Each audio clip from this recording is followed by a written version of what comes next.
Pessoal, nós vamos precisar definir ainda mais uma grandeza, agora dessa vez, já trabalhamos um pouco com o trabalho, depois com energia interna, para a gente terminar as grandezas correlacionadas pela nossa primeira lei da termodinâmica, falta a gente conversar a respeito do calor, certo?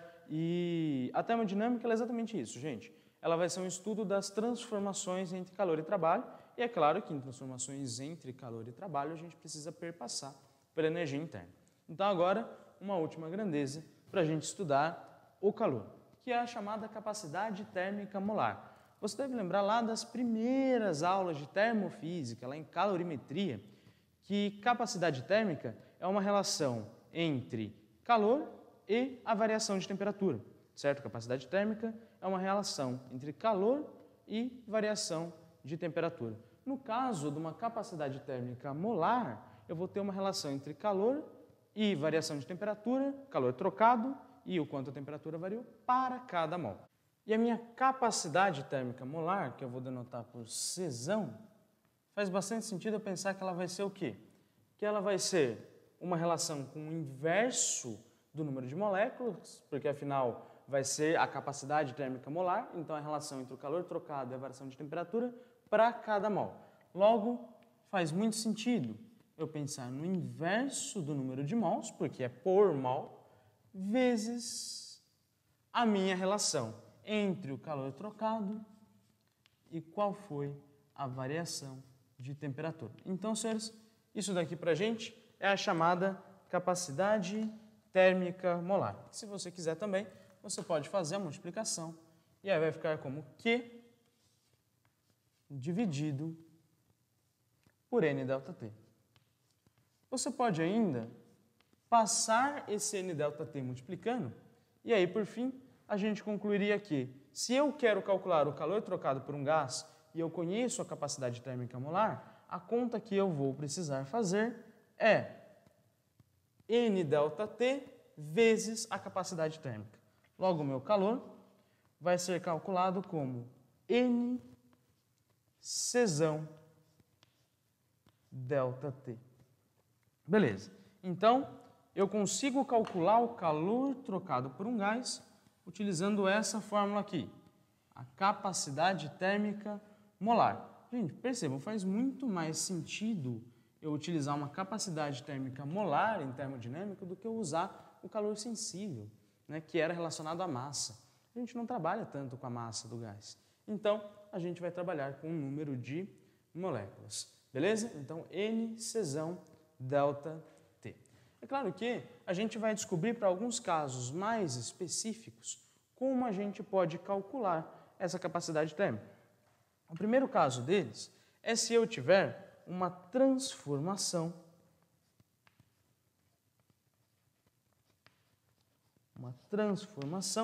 isocórica, isométrica, isovolumétrica, como você quiser chamar. Então, se eu tiver uma transformação isocórica,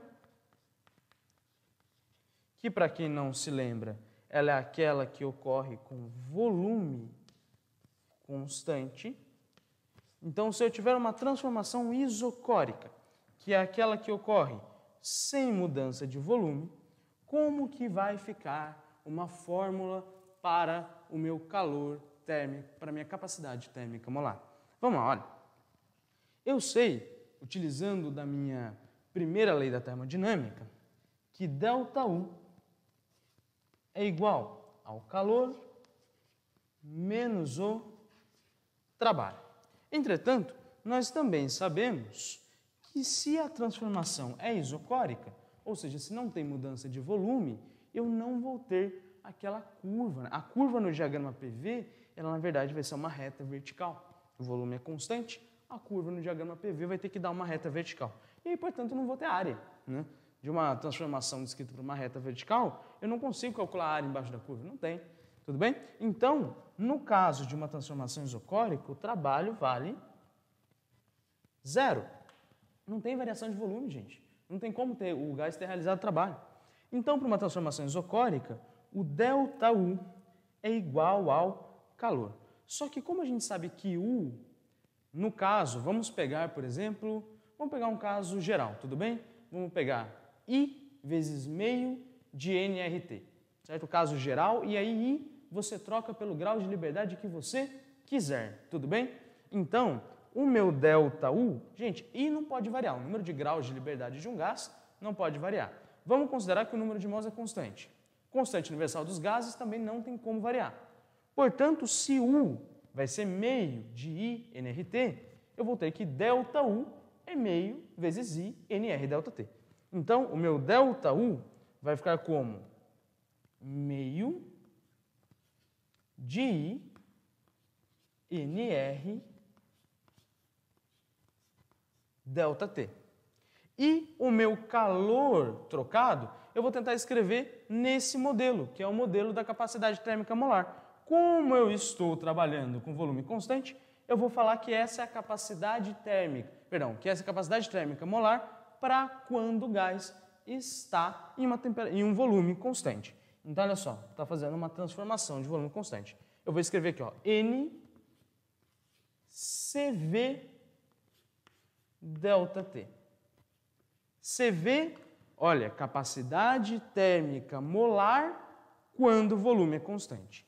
E aí, note, senhores, a gente vai ter um monte de coisa dos dois lados. Por exemplo, ó, ΔT aparece dos dois lados, N aparece dos dois lados, e por fim, o que a gente pode concluir? A gente conclui uma fórmula para o CV.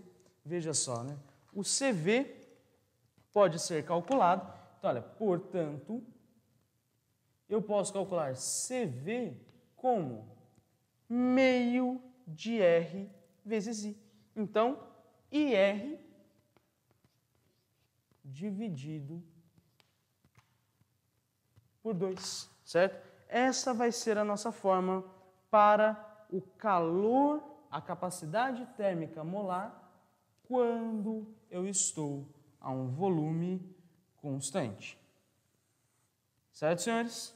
Então, aqui, capacidade térmica molar para um volume constante vai ser IR sobre 2, onde I é o número de graus de liberdade. E aí, senhores, a gente pode ainda fazer aquela classificaçãozinha, né? Se eu tenho essa fórmula, por que não abrir nas fórmulas derivadas que podem surgir dela? Então, eu posso pensar, por exemplo, que se eu tiver um gás monoatômico, então, ó, se o gás for monoatômico,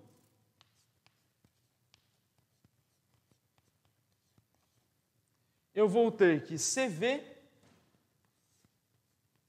é igual. No monoatômico, o número de graus de liberdade é 3, certo?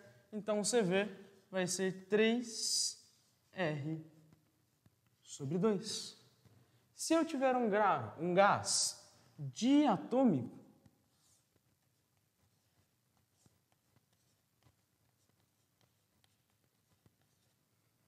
o meu CV vai ser 5, porque o número de graus de liberdade do diatômico é 5, então 5R sobre 2. E por fim, se eu tiver um gás poliatômico, ou seja, onde eu tenho mais de 2 átomos formando as moléculas constituintes do gás, aí eu vou ter 6 graus de liberdade. Então eu vou trocar I por 6, vai ficar 6 meios de R, que é a mesma coisa que 3R. Então aqui, olha. Só que a questão é, você não vai ter que ficar decorando isso. Você tem que saber contar os graus de liberdade, certo? Se você souber contar os graus de liberdade, o resto está feito. Beleza. Então, se a transformação tiver volume constante, temos aqui os 3 valores possíveis para o CV do gás. Aí você vai ter que saber se o gás é monatômico, diatômico ou poliatômico. Além disso, senhores, temos também uma relação bem parecida para quando nós falamos de transformações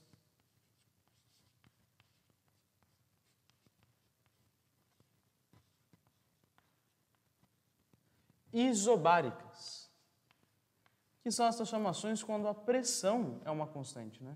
Transformações isobáricas. Para quem não se lembra, uma transformação isobárica é aquela na qual a nossa pressão é uma constante. Beleza. Se a minha transformação é isobárica, eu tenho uma relação para o trabalho, certo? Se a transformação é isobárica, eu tenho uma relaçãozinha para o trabalho. Como que vai ficar? Olha, vejam só, senhores. Então, para transformações isobáricas, a gente vai continuar usando a nossa primeira lei da termodinâmica.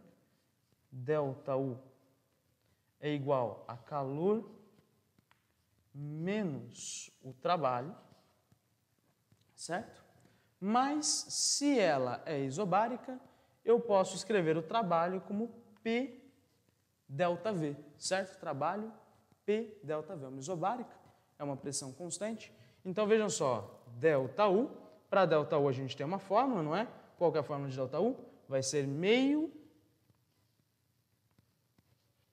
de nRT. Isso vai ser igual ao trabalho, ao calor, que menos o trabalho da isobárica. E o trabalho da isobárica é P ΔV. Gente, vamos prestar uma atençãozinha aqui, olha, nesse P ΔV, certo? Prestando atenção nesse P ΔV. Se nós pegarmos a equação geral dos gases, a equação de Clapeyron, na equação de Clapeyron a gente sabe o quê? A gente sabe que PV é igual a nRT. Da equação de Clapeyron, PV é nRT. Percebam, senhores? Eu tenho aqui um P ΔV. Se para uma transformação isobárica, ou seja, que a pressão é constante, eu calcular a variação dos dois lados, percebam, como a pressão é constante, ela não varia. Portanto, eu posso falar que a variação de PV, de P vezes V, é simplesmente o P, que vai ficar em evidência, vezes o ΔV. Maravilha. E aí, do outro lado, a única variável que vai variar é a temperatura, certo? O N é constante, R é constante. Então, eu posso falar que P ΔV é NR ΔT. Opa! Essa relação é interessante, porque P ΔV aparece aqui. Beleza. Isso vai facilitar um pouco as coisas, porque aqui eu tenho NR ΔT. Certo? O calor, eu vou escrever usando uma fórmula daquele tipo ali. Então, aparece também um N ΔT. Seria interessante que aqui aparecesse também, certo? Então, substituindo esta relação aqui em cima, a minha equação vai ficar assim, olha. Meio de INR ΔT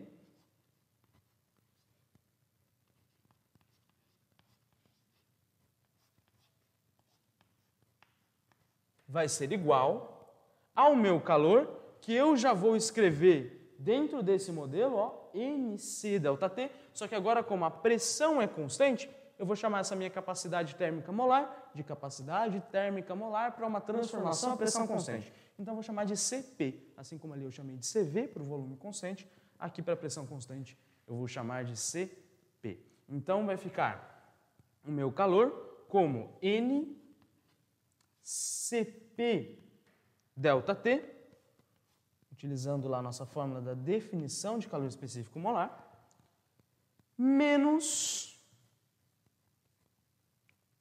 o nosso P ΔV, que é a mesma coisa aqui, NR ΔT.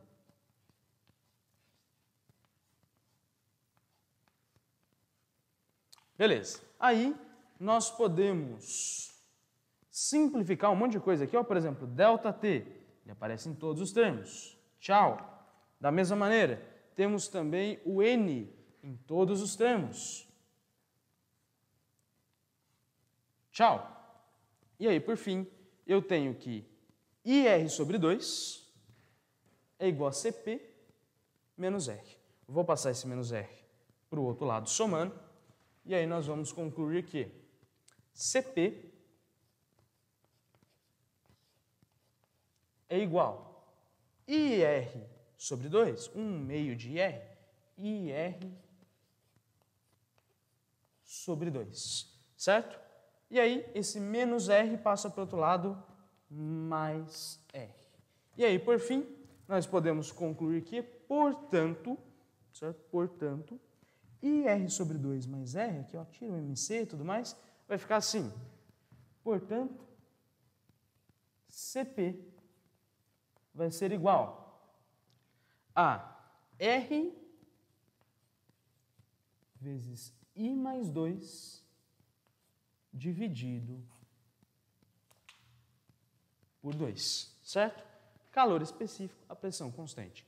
R vezes I mais 2 dividido por 2. Então, perceba que do mesmo modo que a gente fez aqui, de classificar em monatômico, diatômico, poliatômico, e já ter um valor para os três, nós também faremos no caso do CP e do CV. Perdão, no caso do CP, no do CV a gente já fez. Vamos lá então, pessoal. Eu posso determinar aqui os valores, de novo, né? Você provavelmente vai acabar decorando com o tempo, mas não é necessário encanar com isso. Você deve conhecer a fórmula geral e saber substituir os graus de liberdade. E aí nós teremos o que? Olha, para o monoatômico,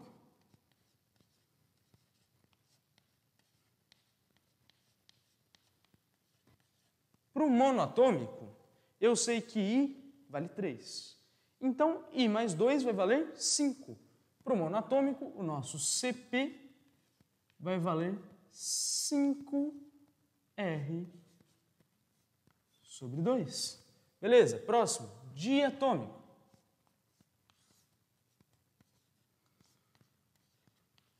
No diatômico, a gente sabe que I vale 5.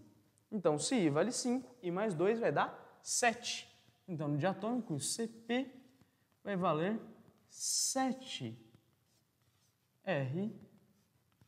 sobre 2. E, por fim, eu tenho o poliatômico. E no poliatômico, a gente sabe que o I vai valer 6, né? E se o I vale 6, 6 mais 2 dá 8. Então, vai ficar 8R sobre 2. 8 sobre 2 dá 4. Portanto, para o poliatômico, o CP vai dar 4R. Tudo bem, gente? E aí, por fim, vocês devem ter percebido já de cara, né, que existe uma relação entre CP e CV, certo? Nós vamos ter uma relação entre o CP e o CV. E aí, essa relação entre CP e CV recebe o nome de relação de Mayer, certo? Então, vamos lá, vamos determinar isso aqui rapidinho, olha. Relação de Mayer. A relação de Mayer, gente, é simplesmente a relação entre essas duas capacidades térmicas que a gente estudou. A capacidade térmica a volume constante e a capacidade térmica a pressão constante. Olha só, se eu pensar nas fórmulas gerais, o que a gente viu nas fórmulas gerais? Nós vimos que CV é igual a IR sobre 2, certo? IR sobre 2. E o CP vai valer IR vezes I mais 2 sobre 2. Certo? Se eu abrir aqui o CP, nós concluímos que, abrindo o CP, ele vai ser RI sobre 2 mais R vezes 2, 2R sobre 2 dá o próprio R, mais R. E aí, senhores, RI sobre 2 é o próprio CV. Conclusão, né? CP é o CV mais R.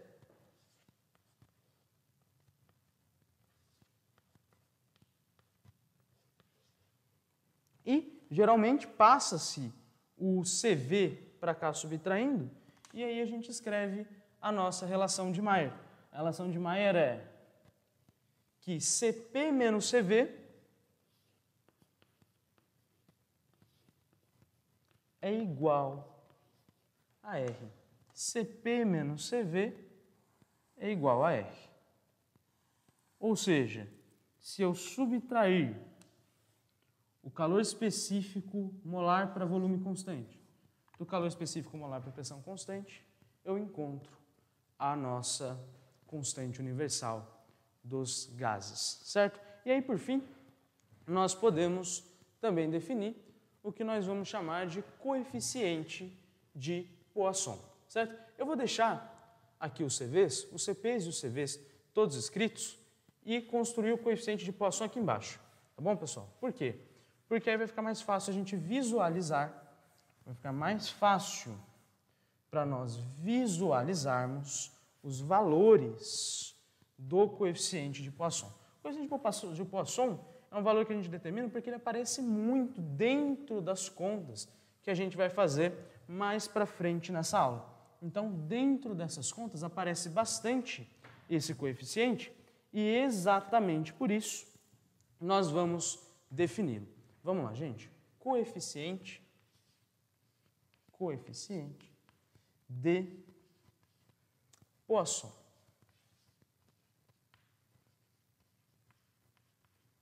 E o coeficiente de Poisson, senhores, será a relação entre o CP e o CV. Certo? É a relação entre CP e CV. E nós vamos chamá-lo de gama. Então, gente, isso aqui é a definição, ó.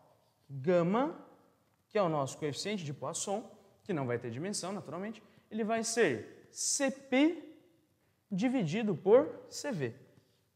CP dividido por CV, tá bom? Para a gente, a definição é essa. Ah, é importante guardar isso? Sim. Sim, porque ele cai bastante, né? Ele vai aparecer bastante dentro das nossas contas. É porque essa relação CP por CV aparece demais.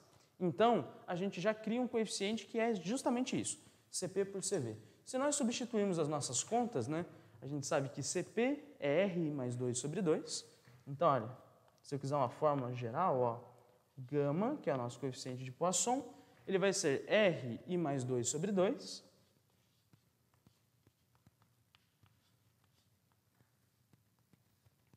Dividido pelo CV, que é IR sobre 2, então eu conservo a primeira e multiplico pelo inverso da segunda, né? Então, vezes 2 dividido por IR. E aí, 2 em cima, 2 embaixo, eu corto, eu simplifico. R em cima, R embaixo, eu simplifico. E a gente conclui até uma fórmula para o coeficiente de Poisson em função dos graus de liberdade. Ó, é I mais 2 dividido por I. I mais 2 dividido por I, certo? E aí, nós podemos calcular o coeficiente de Poisson para esses três casos. Para o caso do gás monatômico, para o caso do gás diatômico e para o caso do gás poliatômico. Vamos ver quanto vão dar os valores? Olha, então, se o gás for monoatômico,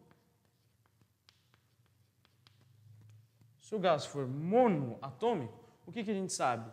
Que ele vai ser o I, né, o número de graus de liberdade, vai valer 3.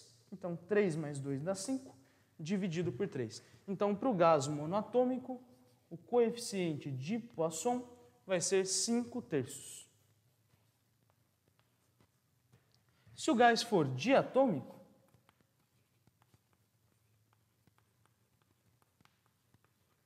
o nosso coeficiente de Poisson vai ser, para o diatômico a gente sabe que o número de graus de liberdade é 5, então 5 mais 2 sobre 5, 7/5. Então, para o gás diatômico, o coeficiente de Poisson vale 7/5. E aí, por fim, para o gás poliatômico, nós vamos ter que o nosso coeficiente de Poisson vai valer 8 sobre 6, que é a mesma coisa que 4/3. 8 sobre 6, por quê? Porque I, para o gás poliatômico, a gente sabe que o número de graus de liberdade é 6, certo? Ele tem 6 graus de liberdade, então 6 mais 2 dá 8, dividido por 6, 8/6, que a gente pode simplificar por 2, encontrando um coeficiente de Poisson igual a 4/3. Então, por fim, né, nós sabemos os coeficientes de Poisson para os nossos três tipos de gases ideais. Para o monoatômico, 5/3, para o diatômico, 7/5 e, por fim, para o gás ideal poliatômico, o coeficiente de Poisson vale 4 terços.